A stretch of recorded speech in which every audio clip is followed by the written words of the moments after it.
शुभम करोति कल्याणम। आज हम शिरडी के साईनाथ की कहानी को सुनते हैं। महाराष्ट्र के एक छोटे से गांव शिरडी में सन 1851 में पहली बार शिरडी की एक धर्मपरायण महिला बावजाबाई को एक युवक नीम के पेड़ के नीचे बैठा हुआ दिखाई पड़ा। बिखरे हुए बाल और शरीर पर केवल एक लंगोट पहने हुए यह युवक कहाँ से आया, उसका नाम क्या था, यह कोई नहीं जानता था। कुछ समय तक शिरडी में रहने के बाद अचानक यह युवक कहीं चला गया और लगभग 7 साल बाद सन 1858 में धूपखड़ा गांव के जंगलों में एक विचित्र घटना घटी।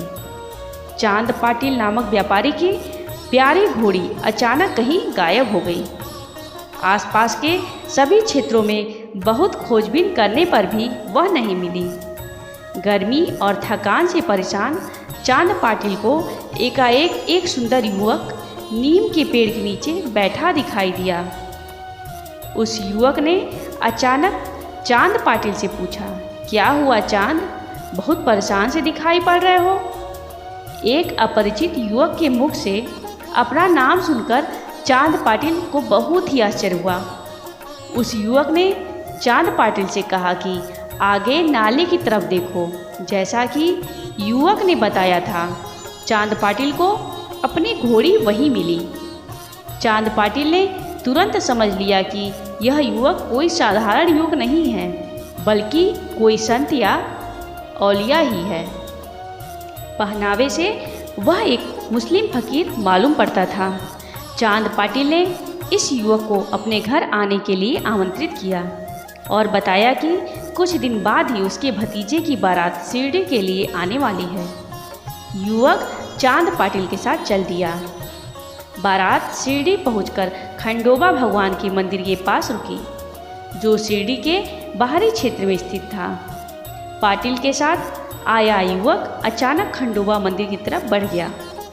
इस युवक को देखते ही मंदिर के मुख्य पुजारी महाल सांपपत्ति ने आओ साईं कहकर संबोधित किया।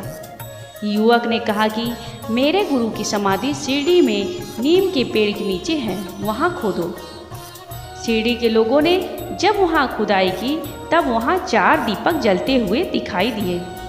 इसके बाद इस युवक ने शिरडी में ही रहना शुरू कर दिया और शिरडी गांव के बाहर टूटी फूटी मस्जिद को अपना निवास स्थान बना लिया। उसी मस्जिद को साईं ने द्वारका माई का नाम दिया और वहीं से हिंदू मुसलमान एकता के संदेश का प्रचार करने लगा। इसके पश्चात लगभग 60 वर्षों तक शिरडी के साईं बाबा ने अपने भक्तों के सभी दुखों को दूर किया और आज भी अपने भक्तों की सभी मनोकामनाओं को पूरी करते हैं। इनके भक्तों में हर मजहब व जाति के लोग रहते थे। साईं बाबा के पास द्वारका माई में मांगने वालों का तांता लगा रहता था। साईं बाबा सबकी मनोकामना पूरी करते थे। दामू अन्ना को संतान सुख मिला, किसी को अच्छी नौकरी प्राप्त हो गई तो किसी को अच्छा निवास स्थान प्राप्त हो गया। साईं बाबा की द्वारका माई में जहाँ हिंदू कर्मकांडों का प्रतीक अखंड धुनी जल रही है, वहीं मुसलमानों के लिए आला भी है। मस्जिद की अजान और मंदिर की घंटों की आवाज़ के द्वारका माई की शोभा को बढ़ाया है। 15 अक्टूबर सन 1918 को विजयादशमी वाले दिन दोपहर 2 बजे साईं बाबा ने द्वारका माई मस्जिद में अपना शरीर त्याग दिया और उनकी स्वयं की इच्छा के अनुसार उनकी समाधि बूटी साहब द्वारा बनवाए गए मंदिर, जिसे बाबा स्वयं बूटी का पत्थरबाड़ा कहते थे, में बनवाई गई। साईं बाबा के भक्तों को विश्वास है कि बाबा आज भी अपने भक्तों की मनोकामनाएं पूरी कर रहे हैं। द्वारिका माई में रहने वाले इस संत को 60 वर्षों में करोड़ों रुपए दक्षिणा में प्राप्त होने के बाद भी उनके मरणोपरांत उनकी द्वारिका माई से सिर्फ कुछ बर्तन और धूली के लिए कुछ लकड़ियां ही प्राप्त हुई।